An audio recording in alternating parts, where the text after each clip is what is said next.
Some children don't cry out, they go quiet. They shrink into corners. They whisper apologies into the dark, hoping someone still hears. Arnold Schwarzenegger wasn't looking to be a hero that morning. He was just walking, trying to forget the promises he'd once broken. But then he heard a girl say 6 words that stopped him cold. "I'm sorry, Mom, I'll be good." And in that moment, everything he had buried came rushing back. Before we begin, let us know where you're tuning in from, and if this story moves you, don't forget to like and subscribe. The smell of buttered corn and roasted chicken hung in the air, but Emily knew better than to get too hopeful. She stood quietly by the kitchen doorway, her hands clasped behind her back, bare feet pressing into the cold tile. "Sit over there," Delilah said, not looking up. She pointed toward the small folding table near the back door, a worn piece of metal with one leg propped up by old newspapers. Delilah dragged a cracked plastic chair from the corner, shoved it into place, and dropped a plate onto the table without a word. Emily obeyed, as she always did. She sat down, her dress brushing the floor, her knees pulled close. The big table in the center of the room, adorned with porcelain plates, flickering candles, and a clean tablecloth, was where family sat. Ava, 7 years old and glowing in her pink headband, sat next to her mother, already reciting the new poem she learned in school. "You're so clever, baby," Delilah smiled, running a hand through her daughter's hair. Frank, silent as always, sat at the head of the table, eyes fixed on the muted television, one hand gripping his fork, the other nursing a bottle of cheap beer. No one looked at Emily. No one asked how her day went. She had stopped expecting that long ago. Her plate held a cold chicken wing, a few overcooked carrot slices, and a piece of stale bread. At the main table, Ava's plate overflowed with steaming mashed potatoes and a drumstick glistening with sauce. Delilah refilled Ava's milk with a hum. Emily tried to eat slowly, carefully separating the meat from the bone with a plastic fork, but her hands trembled slightly. She had barely taken 2 bites when it happened. A sudden splash under the table, then a shrill voice, "Mummy, she spilled juice on my dress." Ava shrieked, pointing at her lap. Orange juice dripped from the edge of the table, pooling near Emily's bare feet. Delilah slammed her napkin down. "For heaven's sake, Emily, can't we have one peaceful meal without you messing something up?" Emily looked up, eyes wide. I didn't," but Frank had already pushed back his chair. He didn't speak. He didn't even look at her. Just shook his head and walked away. Delilah stood. "Go get a rag, clean that up, then clear the table." Her voice was sharp but controlled. Emily rose without a word. She stepped into the cold puddle, grabbed a cloth from the sink, and crouched down to wipe the floor. Her small fingers moved quickly, efficiently, as if she could scrub away the tension in the room. She stayed low even after it was clean. At the sink, she washed the plates in silence. Ava's still had bits of bread and sauce stuck to it. Emily's, by contrast, looked untouched, barely a smear of oil. When she placed the dishes on the rack, her eyes drifted up to the photo frame on the highest shelf. A woman with soft curls and tired eyes smiled down at a newborn in her arms. Her mother, Isabel. Emily stared at the photo, lips barely moving. "I'm sorry, Mommy," she whispered. Delilah passed through the kitchen and caught her staring. "Don't look like you still have a mother," she said coldly, not raising her voice, just slicing the air. Emily turned her head away and finished wiping the corner of the table. The newspaper leg under her chair had gone soggy. It would collapse soon, maybe tomorrow. She sat back down at the side table, pulling an old notebook from her sweater pocket. She opened it slowly and took out a stubby red pencil. With small, careful lines, she began to draw. A little house with an open door, a mother kneeling in the yard, her arms wrapped around a girl with wild curls and no shoes. Emily didn't smile, didn't cry. She just kept her pencil steady, even as her hand began to shake. She didn't know it yet, but this would be the last time she sat in that house as just a forgotten child. The pink balloons had to be tied in clusters of 3. That's what Delilah said. Emily stood on a plastic stool, her fingers working through the thin nylon strings with quiet focus. The living room was bursting with streamers, confetti, and the smell of strawberry frosting. Ava's 7th birthday. There was a 3-tier cake at the center of the big table, with tiny sugar roses lining the edges. A princess crown sat on Ava's curls. Her dress was new, with frills and ribbons that shimmered under the light. Guests poured in, neighbors, cousins, classmates, all laughing, eating, clapping. Emily stayed near the dish cabinet, wiping up crumbs before they hit the floor. No one asked her to join. No one asked if she'd eaten. She didn't have a gift, or a dress, or a seat. At one point, she paused near the doorway. Delilah caught her eye but said nothing, just flicked her fingers toward the kitchen.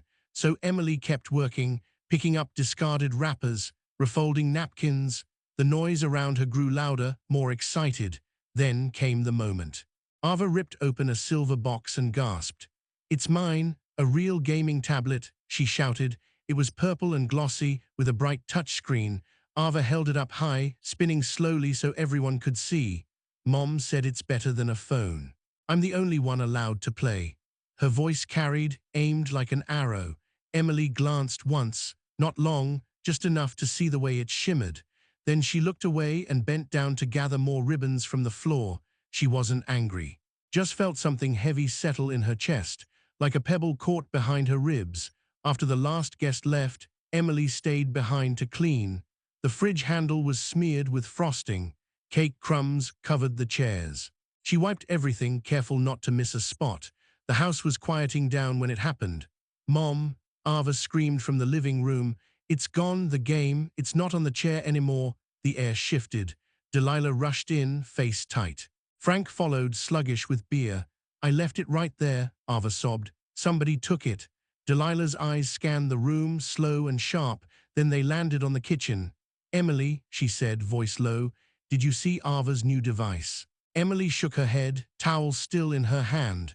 "Not sure if you really don't know," Delilah said, stepping closer, "or if you're pretending." "I didn't touch it," Emily whispered. "Go to your room," Delilah said. Her voice wasn't loud, but it carried finality. Emily hesitated, then climbed the stairs. Delilah followed.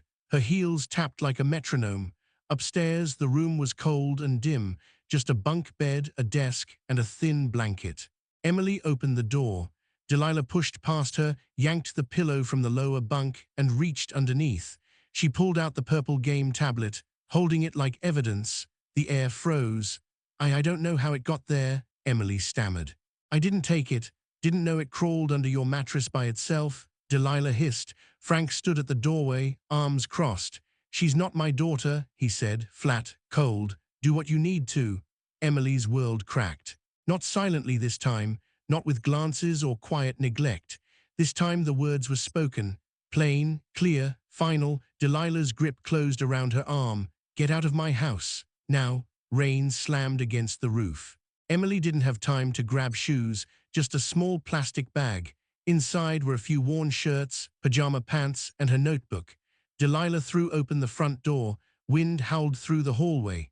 "I warned you," she said, eyes hard. "One more time and you'd regret it. Now get out."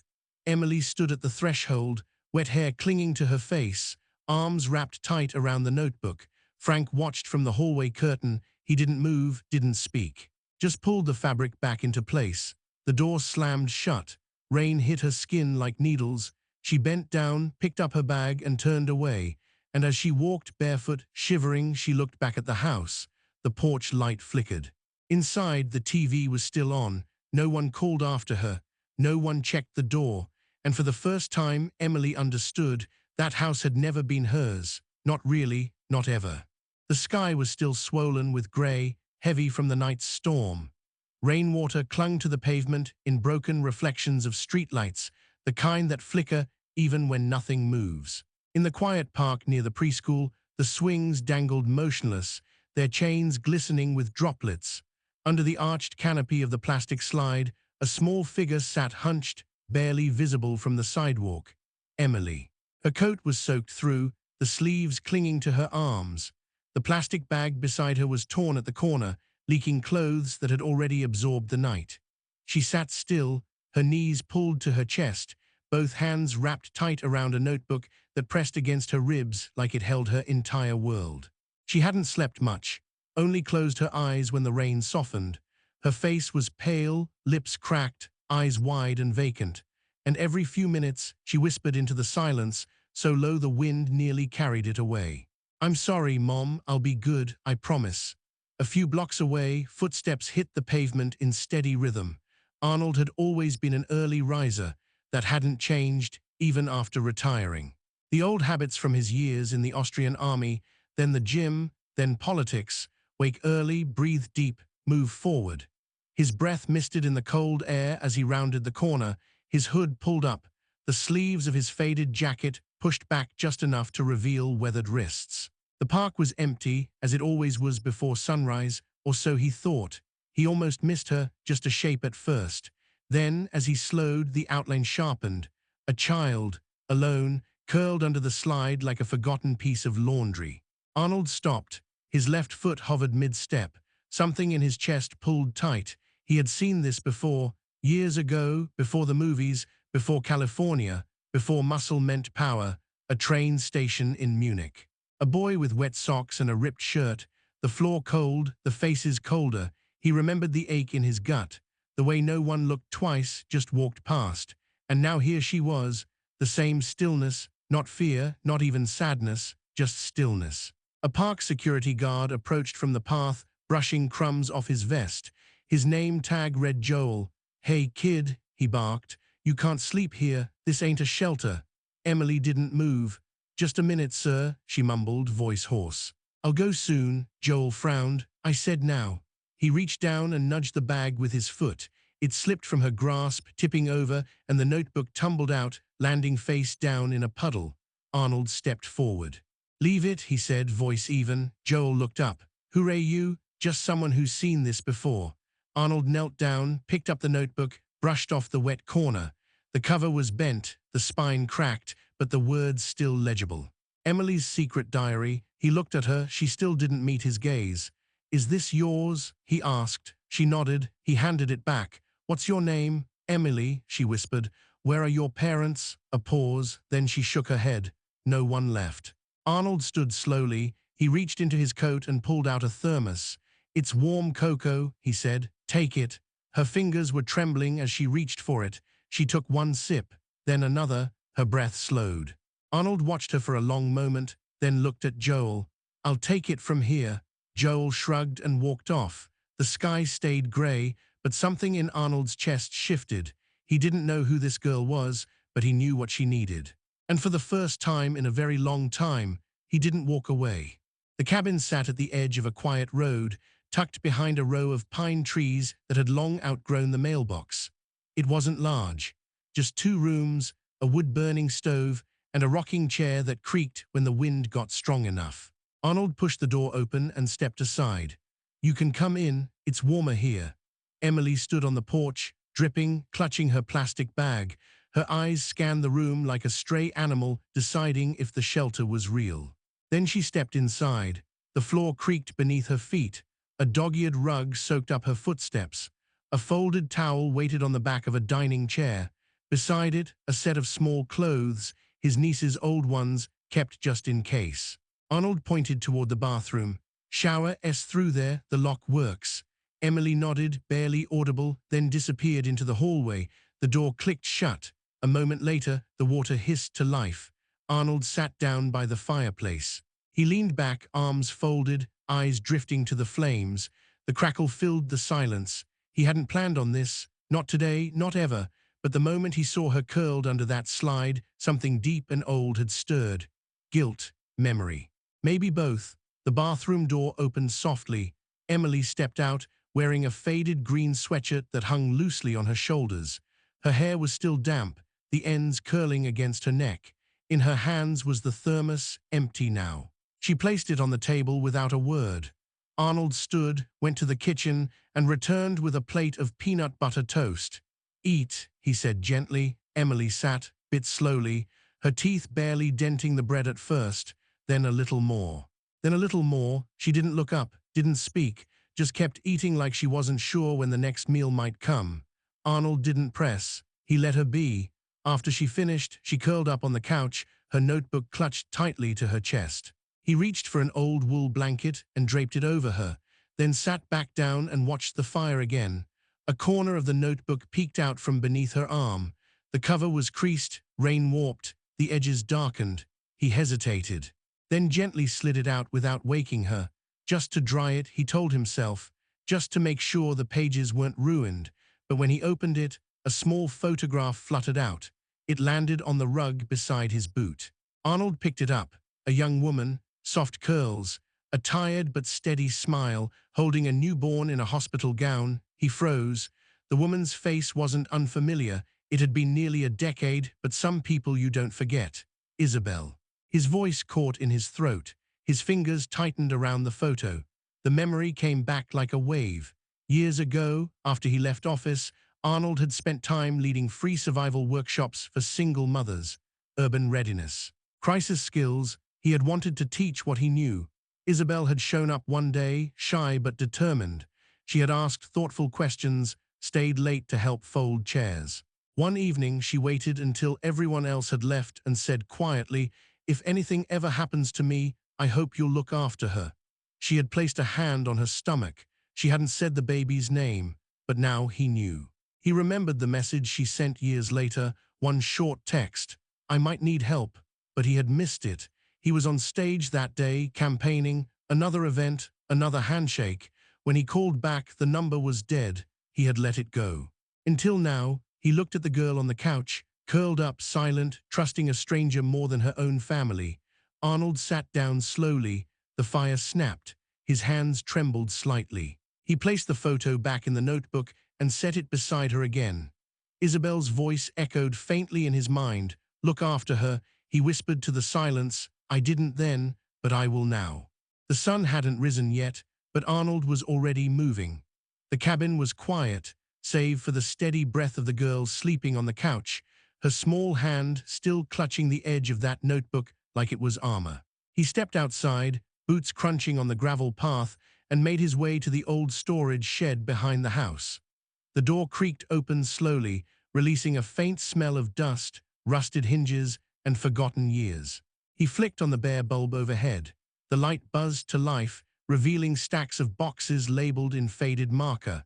Campaign posters, army gear, folders of old service records, donations from his foundation days. And in the far back, under a blue tarp, a box marked simply Isabel. Arnold stood still for a moment, his breath caught. He remembered packing that box himself years ago when the community center closed down. He hadn't opened it since. His fingers were slow, almost hesitant, as he peeled back the tarp. Inside were yellowed pamphlets, faded name tags, a few thank you letters written in crayons by children whose faces he could no longer recall. Then at the bottom, a small wooden box, dark, scratched at the corners, a music box. Arnold lifted it gently. The hinges groaned. He turned the crank once. A soft melody played, faint and broken in places, but unmistakable. He opened the lid. Inside, tucked beneath a piece of folded fabric, was a letter. The paper was thin, aged, the corners curling. His name was written across the top, just one word, Arnold. He unfolded it slowly. The handwriting was familiar. Isabel, the words were simple, no decoration, just truth. "Arnold, if you're reading this, I'm probably no longer here. I should have told you years ago. I just didn't know how. Emily is my daughter. She's yours too, your niece. I didn't tell you because I was afraid. Not of you, never of you, but of what it would mean. Of how much I needed you and how much I thought you'd already given. I didn't want to burden you. But if you ever find her, if she ever finds you, please don't walk away. Love her the way you once loved me. Isabel." Arnold couldn't breathe for a moment. The letter shook in his hands. The air around him felt heavier, as if the walls had leaned in closer to listen. He leaned against the wooden beam behind him, the letter pressed to his chest. A rustle at the door made him turn. Emily stood there, wrapped in the oversized sweatshirt, her hair still damp from the night before. She didn't say anything. She was holding something, a photograph, her fingers trembling slightly. She stepped forward and held it out. It was old, worn at the corners. In the photo, a young woman, Isabel, stood next to a man in a military uniform. Younger, leaner, but unmistakably Arnold. Emily's voice was barely a whisper. "She told me once, my uncle was a soldier who helped people. She never said your name, just said, if I ever got lost, I might find him one day." Arnold looked down at the photo, then at the letter. Then at the girl, everything inside him shifted, not just guilt, not just memory, but something deeper, like a door creaking open that had been sealed for years. He knelt down slowly, eyes never leaving hers. "Emily," he said, his voice hoarse, "I knew your mother. I didn't know you were hers. I didn't know you were mine to protect." Emily didn't speak. She just stepped closer. Close enough for her hand to graze his. "I don't have anyone," she whispered. "Not anymore." Arnold exhaled slowly. "You do now." He wrapped his arm around her gently, not forcing it, just enough for her to lean into. And she did. For the first time since that night under the slide, she let go of the notebook. The photo slipped between them, landing softly on the floor. The melody from the music box played its last few notes. And in that quiet space, between wood and dust and memory, a man who had once built walls around his heart made room for something else. Family. The room was small, windowless, and lit by fluorescent lights that buzzed faintly overhead. A long table stretched across the center, cluttered with folders, pens, and untouched paper cups of water. On one side sat Arnold. His back straight, hands folded, eyes calm but unwavering. Beside him, Emily sat in silence, her small hands gripping the strap of her worn backpack. A social worker named Carla glanced between them with practiced neutrality, her notepad already open. Across the table, Delilah entered, her heels clicking sharply on the tile. Her makeup was perfect, her blouse neatly pressed. Behind her came Frank, silent and slack-shouldered, his eyes already fixed on the floor. Delilah clutched a tissue in one hand and dabbed at dry eyes. "I don't know what else to say," she began, her voice cracking for effect. "We've tried. God knows we've tried to raise that girl like our own, but she's difficult, defiant. Always sneaking, lying, stealing." Carla nodded slowly. "You've been her legal guardian since her mother passed away?" "Yes," Delilah said, nodding too quickly. "We took her in when no one else would, but from the start she was different. She never bonded with us. She ran away, and just the other day she stole from my daughter." Carla turned to Emily. "Do you have anything you'd like to say?" Emily didn't answer. She kept her head down. Arnold glanced at her but didn't speak. He knew trust took time. Carla moved on. "Is Ava here?" Delilah stiffened. "She's a child. She doesn't need to be dragged into this." But Carla had already motioned toward the door. A few moments later, Ava entered, her curls tied in a ribbon, her expression uneasy. She sat next to her mother, her legs swinging above the floor. Carla smiled gently. "Ava, can you tell us what happened the night of your birthday?" Ava hesitated. She looked at Delilah, who gave her a tight smile. Then Ava turned her eyes to the floor. "I dropped the game thing," she whispered, "on purpose." The room went still. Delilah sat frozen. "She didn't take it," Ava said, her voice trembling. "Mom told me to pour juice on Emily's dress so she'd get in trouble." Frank closed his eyes. Delilah shot up from her seat. "That's not true. She's confused. She's just a child." Carla raised her hand. "Mrs. Holden, please sit down." Delilah's voice rose. "Can't you see what's happening here? This man, this stranger, wants to take her away and make me the villain." Arnold spoke then, quietly but firmly. "I've seen war. I've seen what people do to survive. But I've never seen someone look a child in the eye and choose to break them piece by piece." Delilah opened her mouth to respond, but Carla was already holding up a file. "We've received documentation," she said. "Emily's original birth certificate, listing no father, a handwritten letter from her mother Isabel, and a certified DNA test confirming a 99.9% familial match between Mr. Schwarzenegger and Emily." Carla turned to Delilah. "Do you have any documentation to dispute this?" Delilah didn't answer. Her hand clenched the tissue until it tore. Frank looked at Arnold for the first time, then down again. "She's not mine," he mumbled. "She never was." Carla looked back at Emily. "Sweetheart, do you want to say anything?" Emily finally raised her head. Her eyes were red, but steady. "I don't want to go back," she said softly. "I don't want to be somewhere I'm not wanted." Carla nodded. "We'll forward this case to family court for formal review. In the meantime, temporary custody will remain with Mr. Schwarzenegger."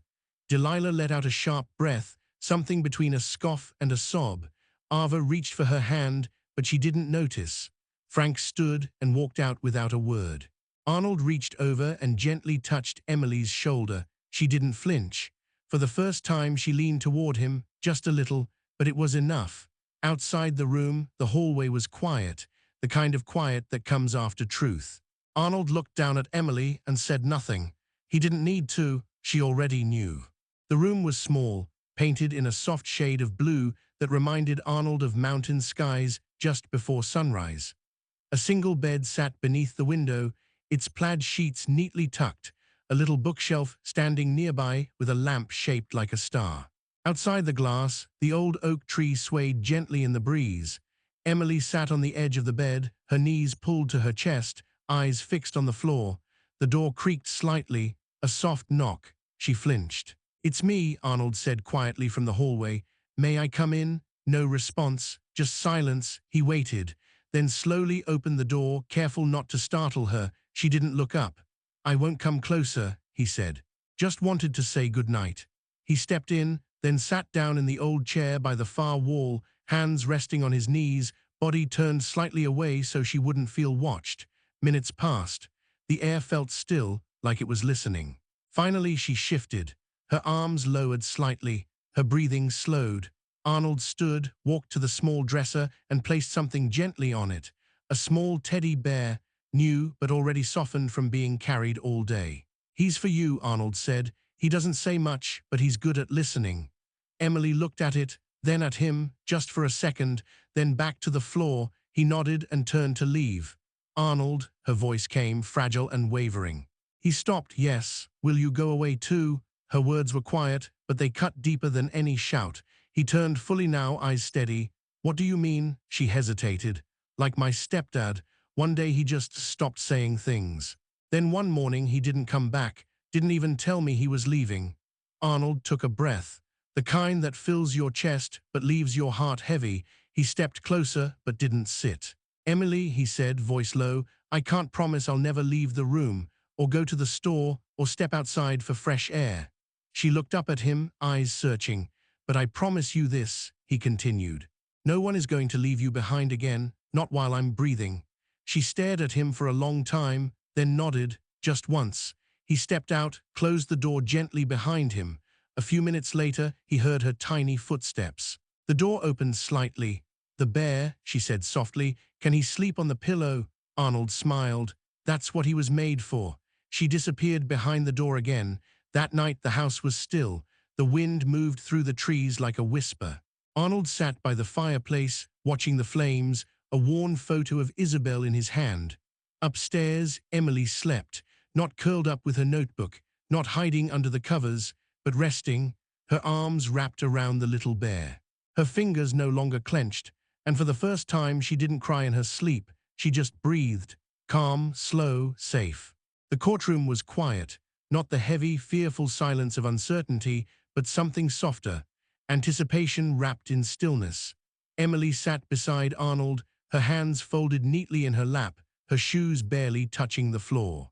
She wore a sea-green dress they'd picked out together, simple and clean, with a silver clip holding her hair back. Across from them, the judge reviewed the final pages in the file. Her robe moved slightly as she leaned forward. Her voice, when it came, was steady. "In the matter of guardianship for minor Emily Dawson, this court recognizes the petitioner, Mr. Arnold Schwarzenegger, as her legal and adoptive parent, effective immediately."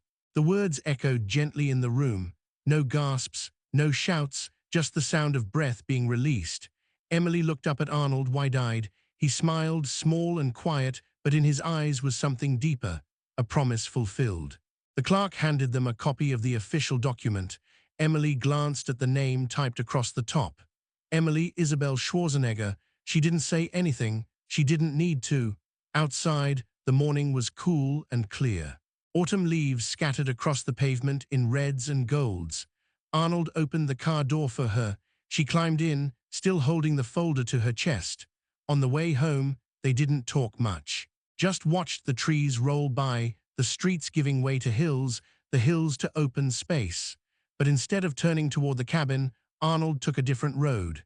Emily looked out the window. Ahead, a new building stood beneath the rising sun. Not tall, not grand, just a simple structure made of wood and warmth. a place that looked like it belonged. A wide porch stretched across the front. And in the yard, children were planting flowers beside the sidewalk. Above the doorway, a fresh sign had been hung but still covered in cloth. Arnold parked and stepped out.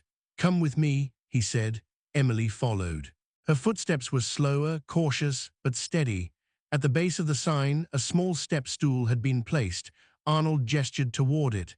Emily climbed up, her fingers gripping the edge of the cloth. She looked at him once. He nodded. She pulled it down. The wooden sign read, "Isabel Foundation," and beneath it, carved in bold letters, "No child sleeps in the park again." Emily stood there for a moment, her hand still holding the cloth. Then she stepped down slowly and turned to Arnold. "Do you think she knows?" she asked. "Your mom," he said. "I think she was here before either of us." Emily smiled, not wide, just enough to light her face in a way that hadn't happened in a long time. Inside the foundation, the walls were already lined with blankets, shelves of books, boxes of art supplies. But it wasn't the things that mattered. It was the way the place felt, open, safe, wanted. Arnold placed a hand on her shoulder as they stepped inside. "This place," he said, "is for the ones who didn't have someone to fight for them, until now." Emily nodded, then looked around. The other kids were laughing, planting, drawing on the sidewalk with chalk. She didn't hesitate. She walked toward them, not clutching her notebook, not watching the exit, just walking, like a child who finally knew she belonged. Arnold watched her go, then looked up at the red star painted above the entrance, a reminder that even on the darkest nights, some lights refuse to go out. If you enjoyed this story, let us know in the comments. And don't forget to like, share, and subscribe for more inspiring stories.